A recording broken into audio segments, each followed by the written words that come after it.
This is Tim Bryce with my column titled, The Three Principles of the Press. I recently gave a speech at the North Suncoast Republican Club in Homosassa, that's up in Citrus County, Florida, regarding the press, a favorite subject of mine as I have firsthand experience in how they operate, up close and personal. As you may remember, in 2016, I traveled with the press in Florida to cover the Trump rallies.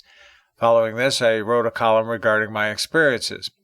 In speaking to the Homosassa group, I articulated how the press tries to manipulate the American public. There are three principles the press relies on. First, people do not want to know the truth. Actually, this is something I learned in business many years ago. Back then, we would be contracted by companies to audit how their systems analysts and programmers built information systems.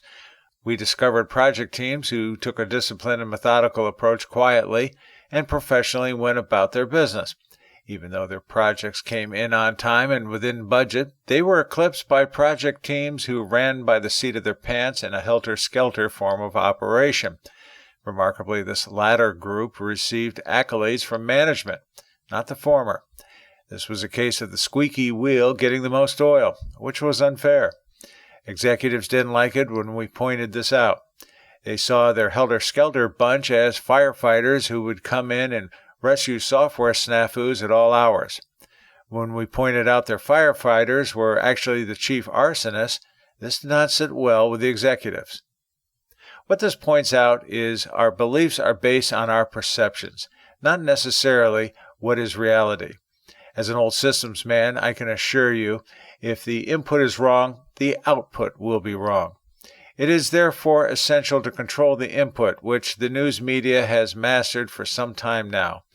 If you watch or read the news today, it is less about the truth and more about political dogma, or spin if you will, which people prefer as they do not want to waste their time investigating the news and will trust those networks who most closely reflect their perspective of the world.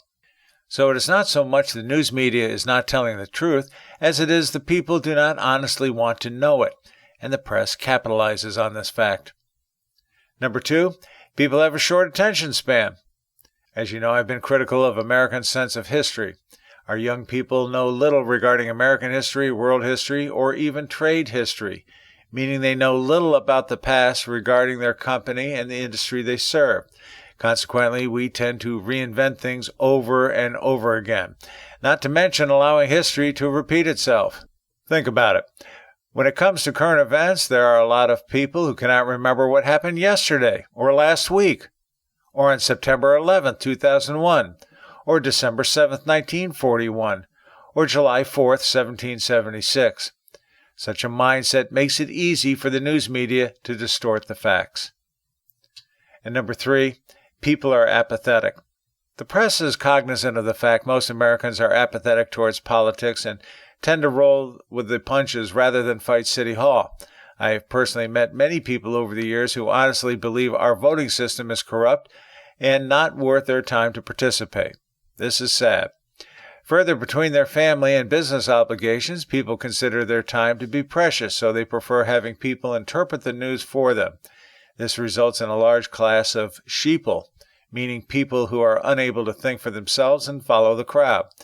This type of people prefer to be told what to do as opposed to thinking for themselves. These three principles are in the back of the mind of today's news reporters and explains why they do not express any remorse for pulling the wool over the eyes of the American public. To them, it is not about journalistic integrity, it's about taking an elitist position over the brain-dead public. To paraphrase Abraham Lincoln, the press honestly believes you can fool all of the people all of the time. So what can be done to combat these problems? I provided 10 tips for doing so last year.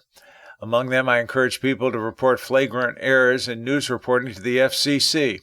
This applies to news as presented on television, radio, the internet, and by telephone.